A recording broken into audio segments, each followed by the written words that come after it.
Gurur Brahma, Gurur Vishnu, Gurur Devo Maheshwaraha, Gurureva Param Brahma, Tasmai Shri Gurave Namaha. Chinmayam Vyapyat Sarvam, Trilokyam Sacharacharam, Atpalam Darshitam Yena, Tasmai Sri Gurave Namaha. Tvameva Mata cha Pita, Tvameva, Tvameva Bandhuscha Sakha, Tvameva, Tvameva Vedyat Rabinam, Tvameva, Tvameva Sarvam Mama Deva Deva. Tvameva Sarvam Mama Deva Deva. Jai. Om Sahana Bhavatu, Sahana Bhunaktu, Sahaviryam Karavavahai, Tejasvinavadhitamastu ma vidvishabhai. Om Shanti, Shanti, Shanti. So do we have Shweta online? No. So Mark, do you want to try doing the transliteration? Okay. Nikhil, Nikhil, can you read Sanskrit? Who? Yeah, Nikhil. I can try a little bit. Who is that? It's me, Jim Nikhil. Nikhil, acha. Oh, yes. If you'd be so kind. Yes, of course. I didn't know that you had logged on. No worries. So what verse are we on?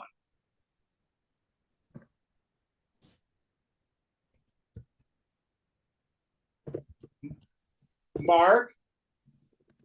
Verse 12 of chapter 13. Chapter 13, verse 12.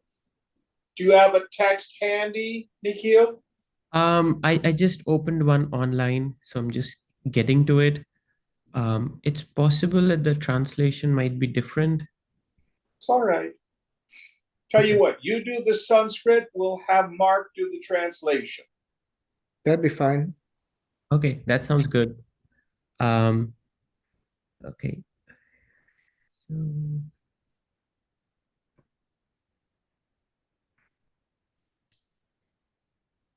So, okay, I'll start with I think this is the correct one, chapter 13, verse 12. Yes, please. Adhyatma Jnanan Nityatvam Tarthvagyan Yathardashnam Et Jnani Et Jnanmiti Proktama Yadosthanat. Constancy. Yes, that's the right one. Thank you. Constancy in self-knowledge, perception of the end of true knowledge. This is declared to be knowledge, and what is opposed to it is ignorance. So we've been talking about this subject, the field and the knower of the field. What Gita has introduced us to is the primary meditation that we use in Jnana Yoga, the methodology of Vedanta, which is that we discriminate between the field and the knower of the field. I am ever the knower of the field, the subject, the self. And we've gone through what the not self is. Anything in the phenomenal world of objects, including the physical body. Anything in the subtle world of feelings and thoughts. Egoism itself, ahankriti, and even the darkness of ignorance, the avyaktaha, the bundle of our vasanas, all of that without exception is not self. So the meditation that's implied here, through quietening the mind by the renunciation of our attachments and the letting go of any personal sense of self, when the mind becomes quiet and poised, when you can begin to see the space between the thoughts, with the attentive faculty introverted, turned within. Notice the knower itself. You will never see the self as an object. And it is not unknown, it's me. It is like space, chidakasha, nirupaham, without a form of any kind. Vigunaihi, beyond the three states of mind. Nirmalam, without any dirt or taint. Sat, it exists, I am. Chit, you're aware. Ananda, no sorrow reaches there. Ultimately, we find when the mind can be absorbed in the sun, it is the wellspring, the fountainhead of all joy.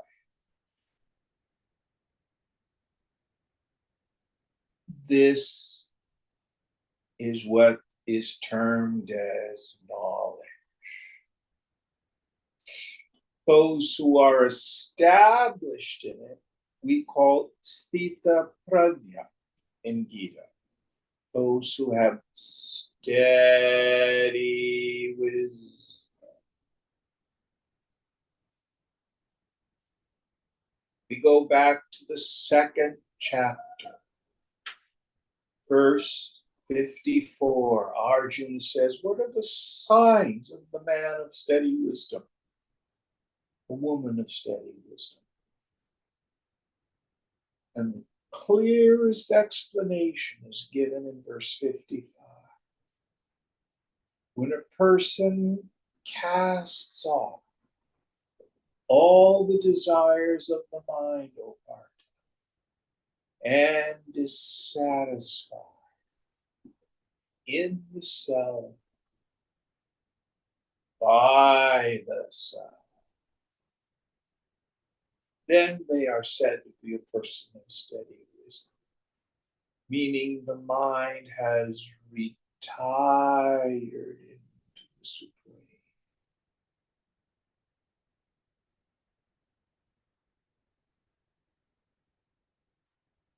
And here, Krishna says, this is what we think of as knowledge. The absence of this is ignorance. What is ignorance? The deeply rooted conviction that I am the body, or the body plus the personality. Jiva bhavana, the attitude or the feeling that I'm a person. With that is always a sense of being incomplete, being threatened or challenged. So I get defensive, protective. Because there's not enough, I struggle to get stuff I think is going to fill the God-shaped hole in my heart. It takes a long time to realize what I'm looking for. It's my own self-nature. So,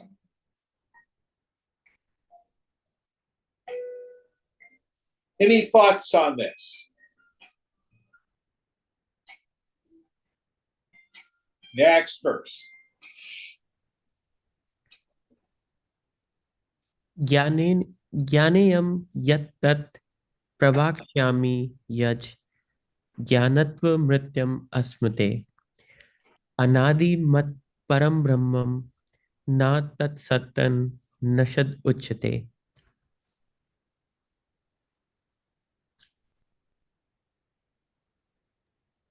Mark? I will declare that which has to be known, knowing that which one attains to immortality, the beginningless supreme Brahman, called neither being nor non-being. So by being, meaning it's something out there, or non-being, it isn't. And here he's going to go into depth into the knowledge, and knowing this, we attain immortality. Language falls short. It's not that right now I'm this miserable mortal being afraid of dying, and I'm going to become another kind of being that's immortal. What I'm going to do is realize I was never born in the first place. Vedanta thunders the doctrine of ajati, unbornness. Let me give you an example on a microcosm. So if you are dreaming that you're being chased by a monster, it's not so much that the dreamer becomes safe. Wake up. And what is your knowledge when you wake up? Oh my God, what a horrible but vivid dream. Thank God it was only a dream. You don't become the waker. You realize I was always safe in my bed. There was no monster. So also, at the moment of realization, what we see is this jiva bhavana, this deeply rooted feeling that I'm a person, is like a dream. It is like hypnotism. It's very vivid, and it's been going on for a very long time. But in truth, the self and me, I have always been immortal.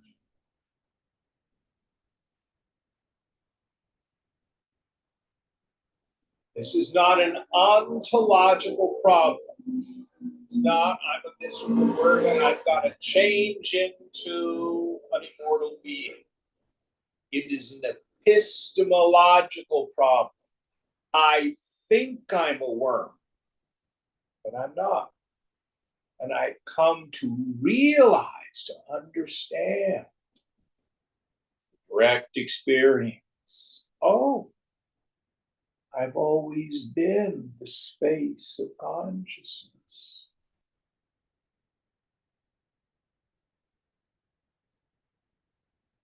All right, let's see what Bhagwad says on how to attain this knowledge. Next verse. Sarvata pani padam tat sarvato shri siro mukham sarvata shrutimal loke sarvam vritya tikshati. With hands and feet everywhere, with eyes, heads, and mouths everywhere, with ears everywhere, he exists in the world, enveloping all. So this is poetry to explain that the self in me is the self in all.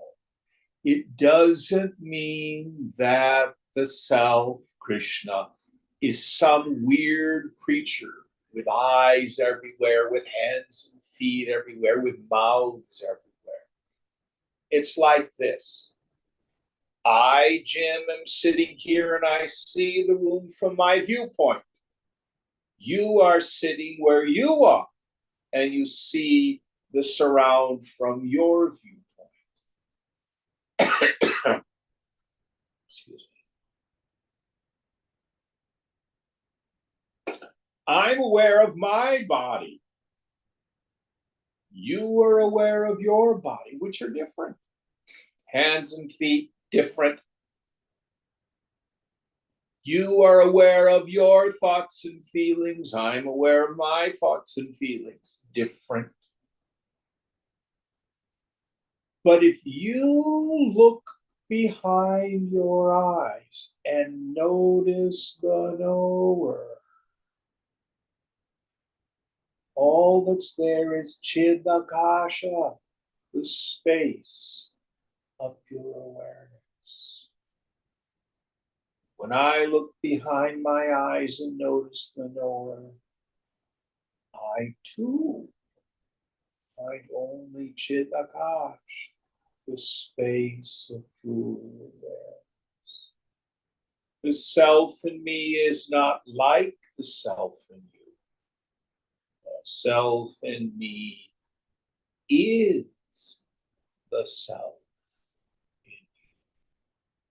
It's one self, illuminating, functioning through all these equipments. My hands, your feet, my feet, and all the frogs and the dogs, the snakes and the lizards, the fish, and alien beings if there are ones. It is the consciousness that is Sat, that shines as Chit, functioning through every being and it is the knower of the field in all fields. Any thoughts on this? Next verse.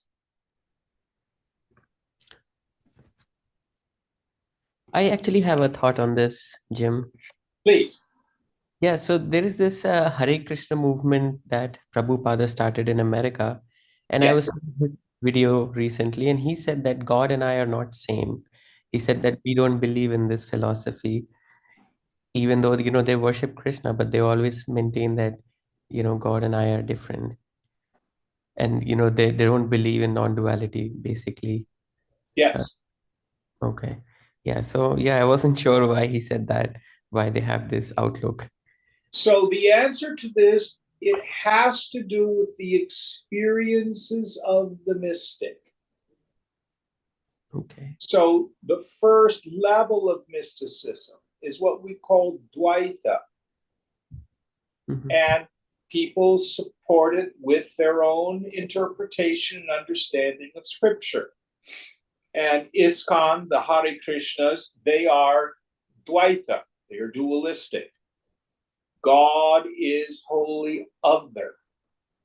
Mhm. And the mystic experience is I have an ecstatic experience of the divine. I get very close to Krishna. I get in the embrace of the Lord. Christianity is a bhakti yoga in that sense. Mhm. It is a valid path. But then there are those who go a bit deeper into the mystical experience. We call those the Visishta Advaitas, qualified non-dualists. Mhm. The probably greatest commentator on this is Ramanuja. Mhm. And it's the idea, I am the drop, God is the ocean. I'm an individual, but at the core of my being is a piece of the divine.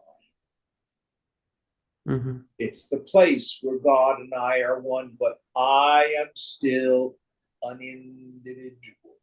There's still a sense of Jiva Bhava. I participate in the divine. Mhm. Shankara and our tradition is Advaita, Mhm. which thunders that the fundamental essence of the self and Brahman are the same. Mhm. Now, I don't know what scriptures Prabhupada quotes to support his teaching. Mhm. We go back to the Upanishads, the Vedas themselves. And in the Vedas, in each one of the four Vedas, there's what we call a Mahavakya, a Mhm. great utterance, a great saying. And they are Prajnanam Brahma. Brahman is consciousness. I am Atma Brahma. This self is Brahman. Not close to Brahman, not a part of Brahman. Mhm. Tat Tvam Asi. You are that. Mhm. That's what the Upanishad says. And then at the moment of realization, the yogi has this exclamation, not that I know Brahman, not that I have become Brahman, not that I'm close to Brahman. What the Upanishad says is, Aham Brahmasmi. I am. Mhm. Now, this is the Advaita Vedanta. This is the teaching of the Upanishads. This is the understanding that Ramana Maharshi had, Mhm. that Ramakrishna had, that Shankara has, Swami Vivekananda had, Mhm. my teacher had. So far, I found that it's true for me too. Okay. But these three schools Mhm. have to do with the experiences of the mystic. Mhm. And whatever our experiences are, then That's what we teach. That's what we put forward as the truth. No blame. Right. Nope, that makes sense. I've been spending a lot of time with them recently at the They're Krishna. wonderful people, and they especially cook well. No, that's very true. I just had the lunch at the temple, so I go and cut vegetables for them for like a couple of hours, and then they give me free lunch on And Sundays. it's wonderful. It's wonderful. And when I would always go to the ISKCON temples for lunch when I was in India because it was such good food. And they're good and kind people. That's true. Yeah, And very. they're serious about their sadhana. And we never, ever, ever dissuade anybody Mhm, from their path.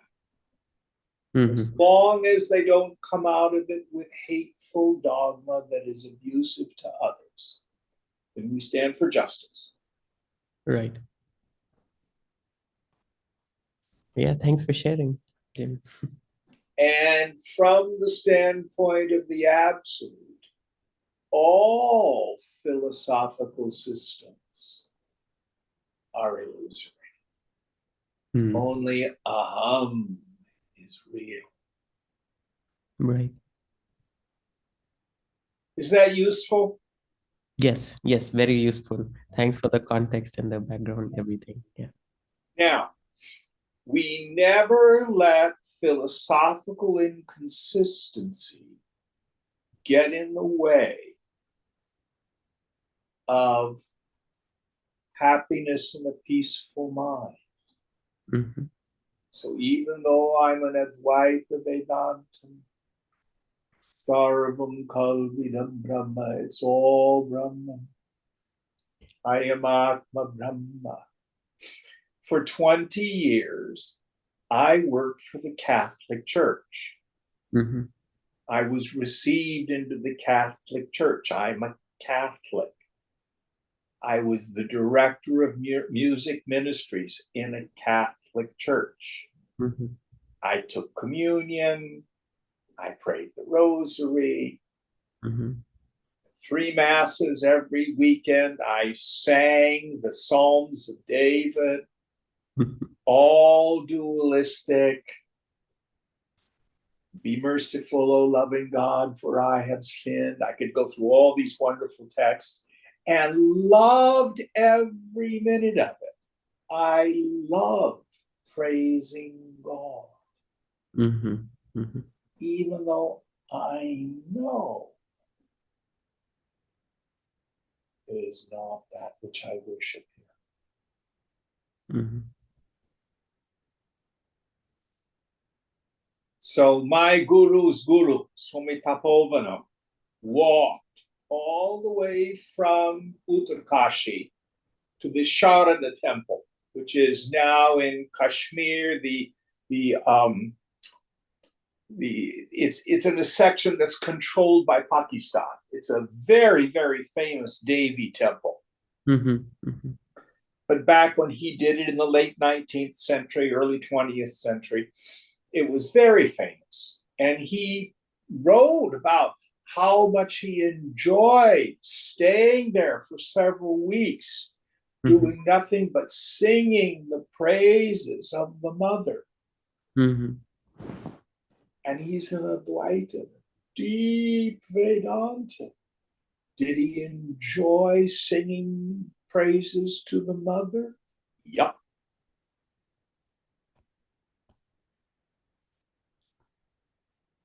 So we do not let philosophical inconsistency be a barrier. So, for example, if you go to the Hare Krishna temple mhm, and they're doing kirtan mhm, and you're singing praises to Lord Krishna mhm, and it makes you happy and gets you high and opens your heart, mhm. go for it.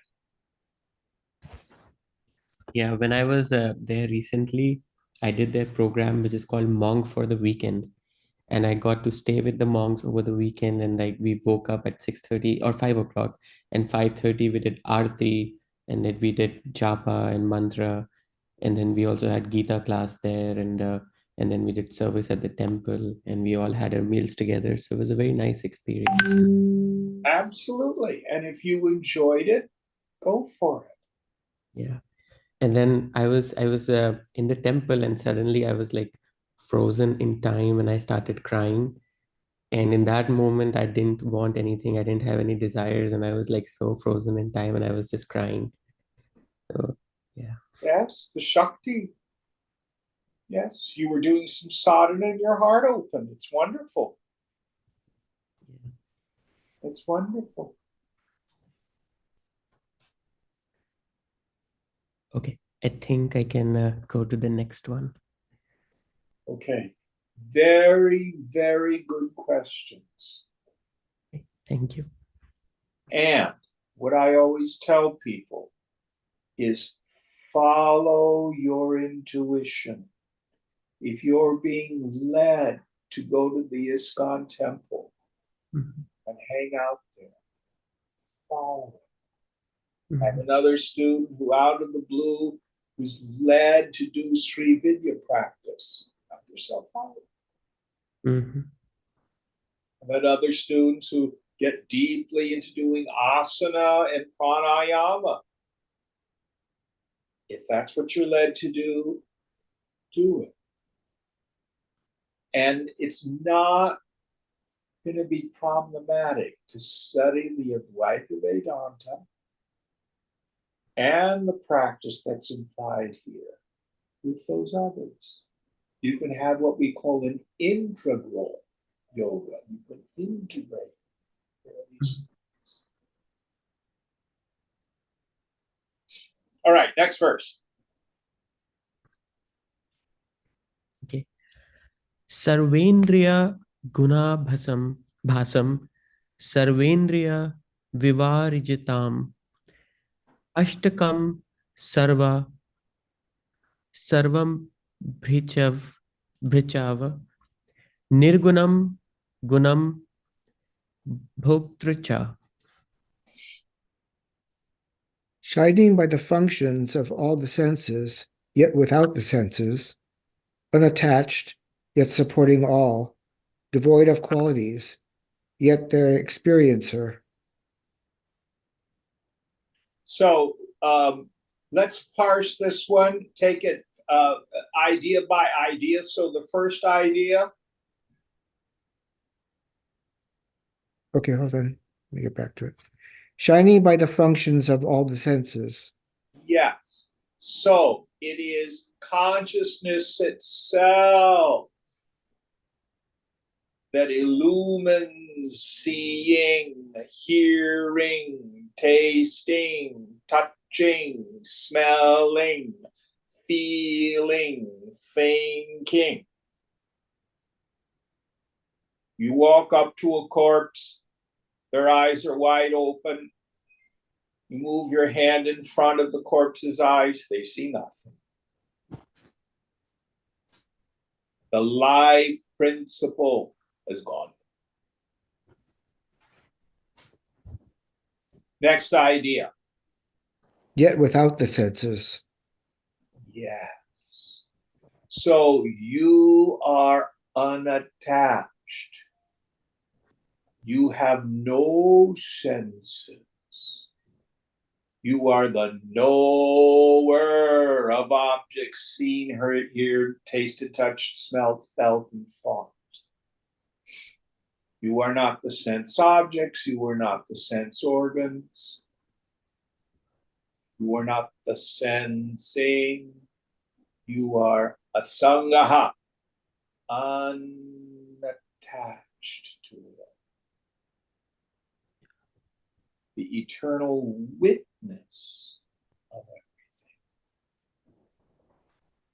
Next idea. Unattached, yet supporting all. Yes. So even though the self is unattached, it is by virtue of this Brahman contact that everything happens. Swamiji used to translate it as the touch of the untouched, a sparsha yoga. So consciousness itself is the enlivening principle of the body, mind, intellect, but in fact is ever untouched. Now, there's a practice here. As we go through our day, keep seeing whether or not you change. So if I have a physical feeling, I'm the knower of that feeling. If I have emotions, I feel joy, I feel sorrow, I feel angry, I feel frightened. I'm the knower of the feelings. I have thoughts, good thoughts, bad thoughts, vicious thoughts, virtuous thoughts, self-obsessed thoughts, peaceful thoughts. I am always the knower of those thoughts. Koham, who am I? What is my nature? See whether or not you are the eternal witness, always unattached. Next idea.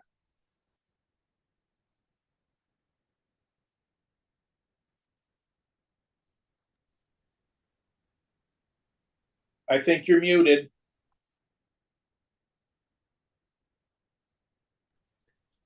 Is Mark? Devoid, there we go. Devoid of all qualities, yet their experiencer. Yes. So beyond all the qualities, when I'm in deep meditation and the mind is thinned, the attentive faculty is turned within, the self is shunyata. It's void, it's empty. Yet it is also purnam, it's full of me, full of being. But it has no qualities, no edges, no characteristics.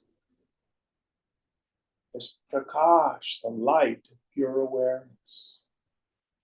Yet it is the knower of all qualities, gross and subtle. Cliff Notes version. You can see it, it's not you.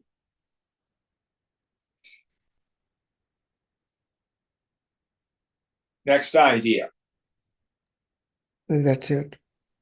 All right, next verse. Bahir antascha bhutanam charam charmev cha sushma tat tad avijayanam durastham chantit chantike cha tat.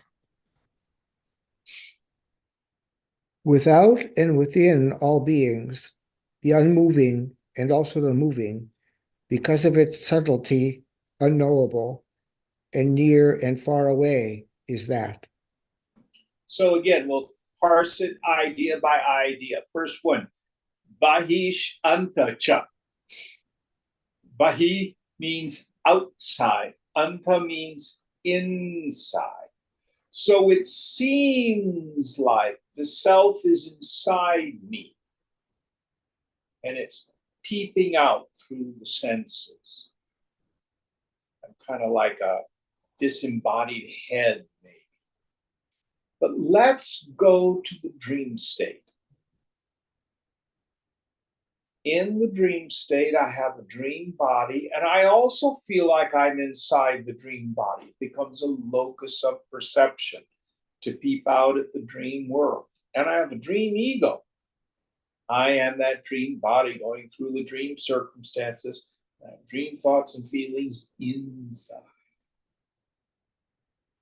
But upon awakening, I see that the dream body, the dream ego, the dream exterior, and the dream thoughts and feelings inside were all inside my mind.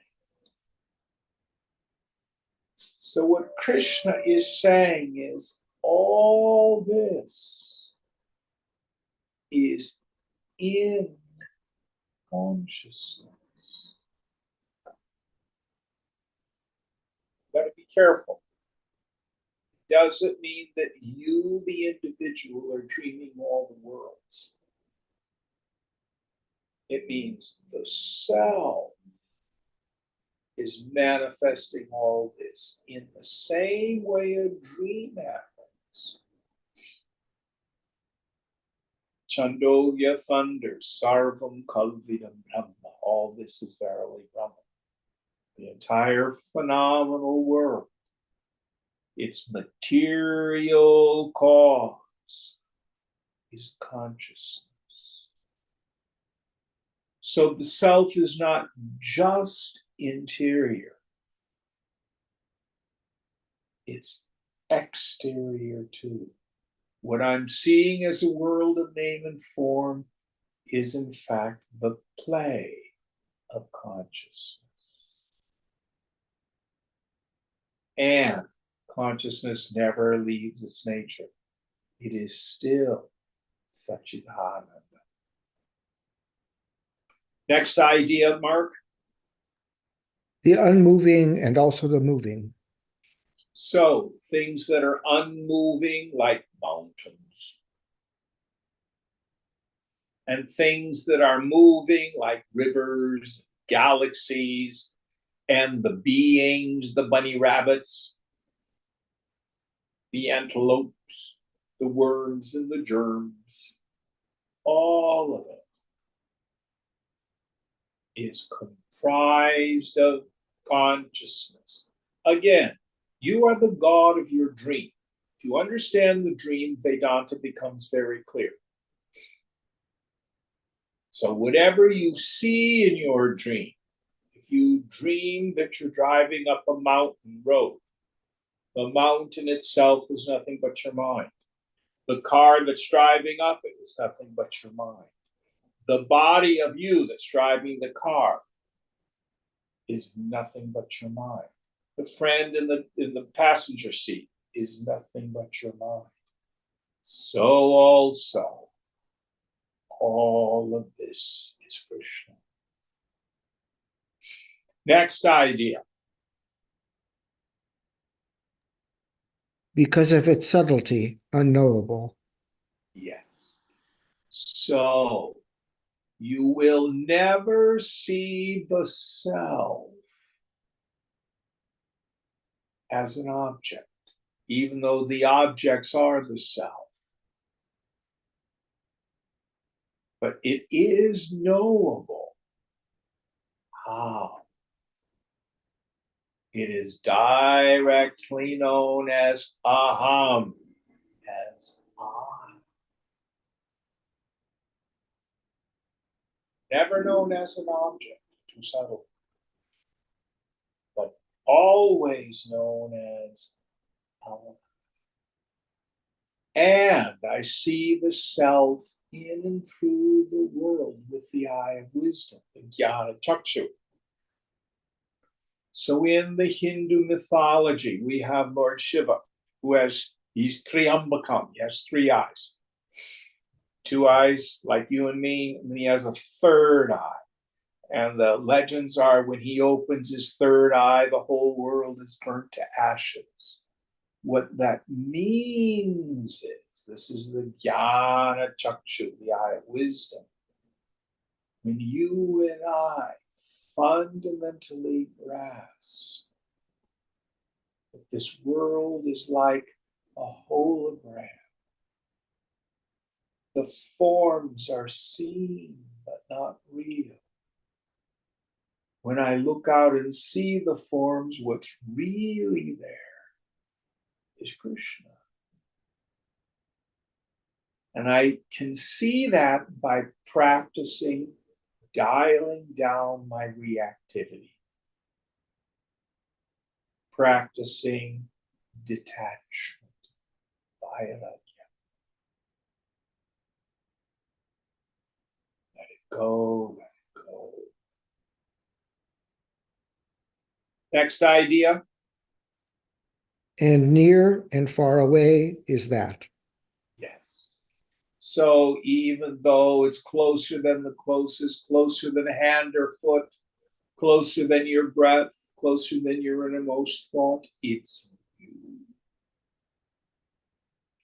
So Voyager 1 is traveling through space. No matter how far it goes, it will never reach Brahman.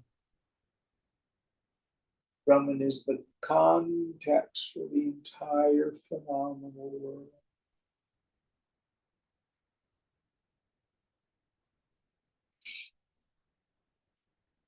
The entire universe is pervaded by Brahman, but Brahman is beyond that as well.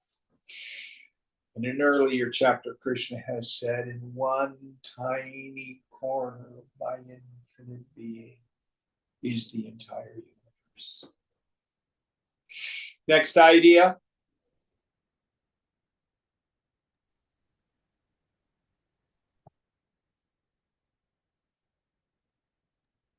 That's the end of it. Okay, next verse.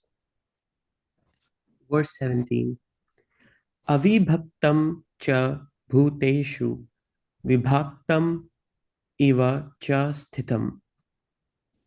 Bhuta bhadra cha taj jnanam grashinu prabhavishnu cha. And undivided, yet he exists as if divided in beings. That is to be known as the supporter of beings. He devours and he generates. So again, let's parse it. The first idea. And undivided. So consciousness is vijnana ghanam. It is a homogeneous mass of consciousness that is never divided. And the second idea, though it appears as divided. So, for example, if I bring out my crystal ball, which is spatika, it's quartz crystal, it is spatika ghanam. It's a homogeneous mass of stone. But if I hold it up, you can see objects reflected in it. Are they in the stone or not? Well, they certainly appear to be in the stone. But I can't take a saw and cut open the stone and pull the images out. It is the nature of the spatika, the crystal, to have objects reflected in it. Likewise, I can walk into the bathroom and look in the mirror. Not only do I see my face, but I see the wall behind me with the medicine chest and the towel rack and everything like that. But the mirror is absolutely still, established. It doesn't move. It doesn't become the objects reflected in it. It's just its nature. Bimba has pratibimba. So what Krishna is saying is all of this appears in consciousness. Consciousness doesn't move. It doesn't turn into it. It's not like the waves in the ocean. The ocean starts moving and waving. Consciousness is vijnana ghanam, a homogeneous mass. It is kutastha. It is immovable, established. Yet the whole universe appears like the images in the mirror, like the images in a piece of crystal. Next idea. Yet he exists as if divided in beings. Yes, that's exactly what I was talking about. Next idea after that. That is to be known as the supporter of beings. So the thing to know is what I see as a world of name and form. That I decide this is good and that is bad, this is right and that is wrong, this is joy giving, that's misery producing. All of that is just my mind's projection.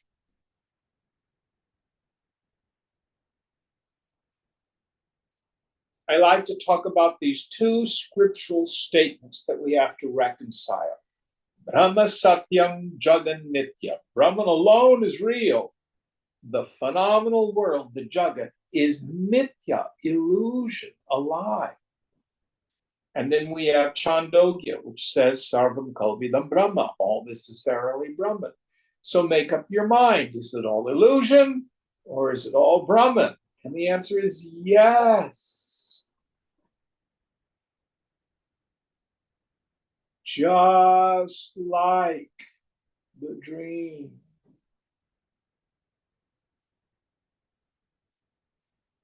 The mind of the dreamer is real, relatively.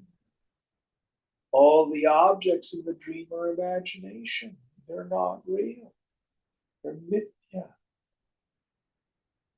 And everything in the dream is nothing but the dreamer's mind.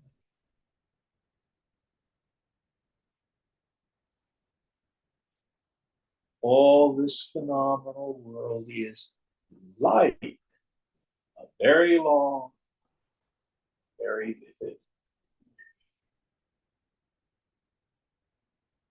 Next idea. He devours and he generates. So, what is the truth of all the forms in this world? Everything in this world of name and form is transient, is impermanent, is temporary. There are no exceptions.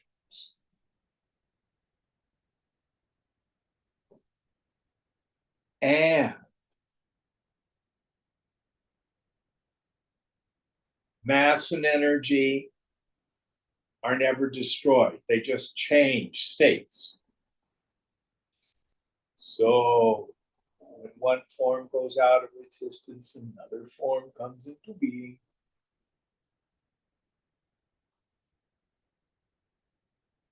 Grandparents die, babies are born. One form of government falls, new social structure arises.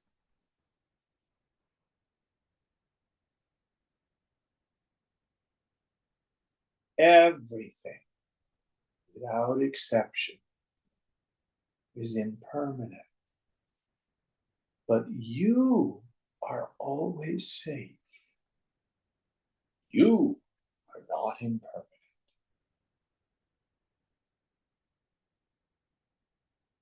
You are eternal. Nityananda. Okay, next one. Did we get all the pieces of it? Yes.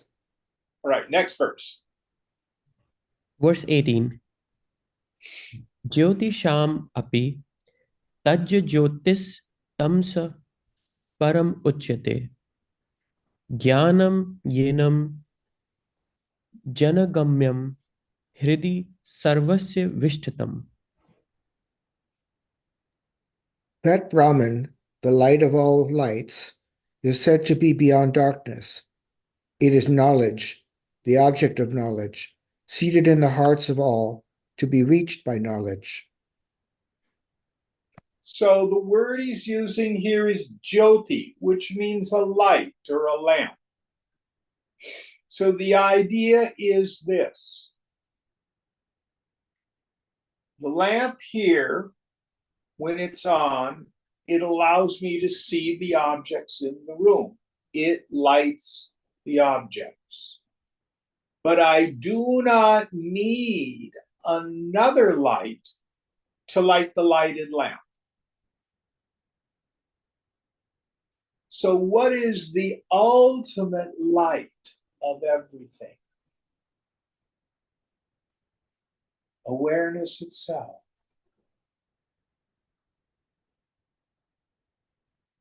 Awareness is that which illumines, makes everything known. Nothing can be known without the knower to know it. And the self needs no other lamp to light it. There's not like consciousness one that's aware of consciousness two. You're never going to have an experience in meditation. Oh, there's the self, I saw it go by. That's why so frequently I'll pick something up, like the phone, and I'll say, who sees the phone? I do. That's yourself. You don't get another self. My problem is, I've not investigated that self. So I have all sorts of misconceptions about that self. The quiet mind. Investigate. Who are you?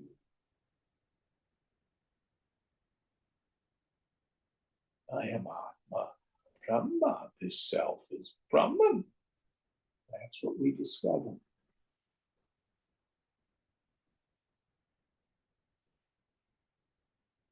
So it is Swayam Jyoti. It is self-luminous. It needs no other instrument to make itself known. How do you know you were you? You do not see, hear, taste, touch, smell, emote, or think yourself, yet you are not unknown. You're you. How do you know? I don't know, I just do. That's right. It is Swayambhu, self-evident. Swayam Jyoti, self-effulgent, self-luminous. It illumines, it knows itself. Next idea.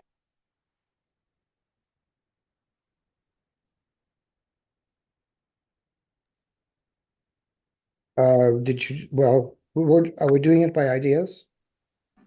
I think you said something where I can't, I'm too old to remember the whole verse. So Oh, I okay. started off with, it is the light of all lights. Okay. Is said to be beyond darkness. Yes. So it is beyond not knowing. For example, do you know there's a phone in my hand? Yes. Do you know there's no phone in my hand? Yes. So you not only know about stuff, you know when you don't know stuff. So the self illumines both knowledge and darkness of ignorance. Next idea.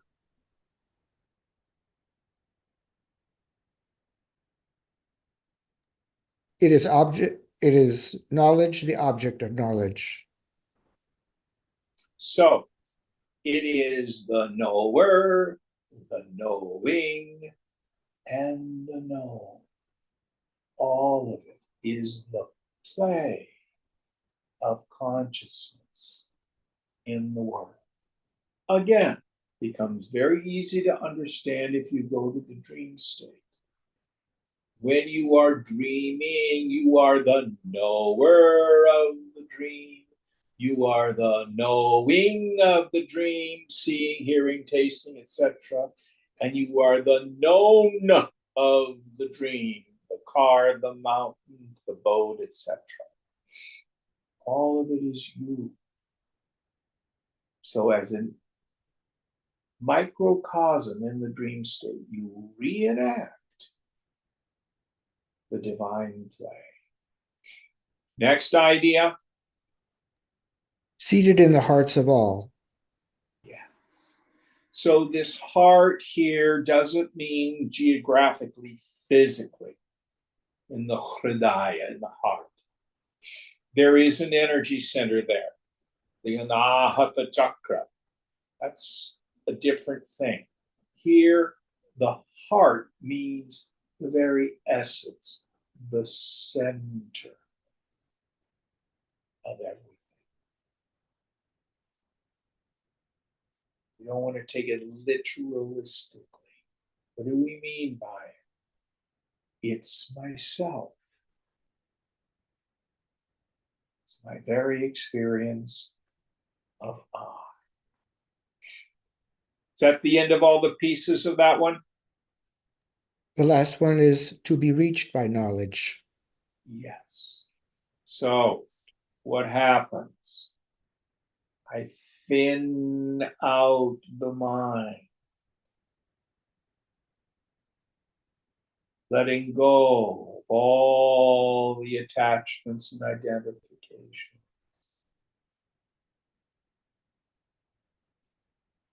And then in an auspicious moment, the mind thunders to its stop. And the world of the not self disappears. All that remains is aham. Then, when the mind returns, it recollects on this. It has the pratyabhijnana, the recognition. Oh, there's nobody there.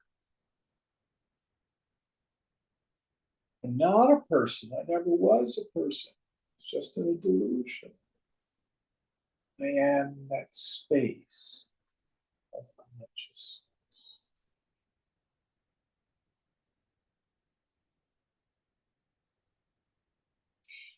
All right. I think we'll end a bit early tonight. Was this 80 that we just did? Yes. All right. So we'll start with 81 next week. Oh, it was verse 18, sorry. 1-8. 18? 18, yes. Yes. So we'll start with 19 next week. Om Purnamada Purnamidam Purnat Purnamudachyate Purnasya Purnamadaya Purnamevavashishyate. Om Shanti Shanti Shanti.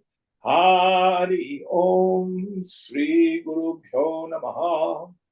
Hari Om. Om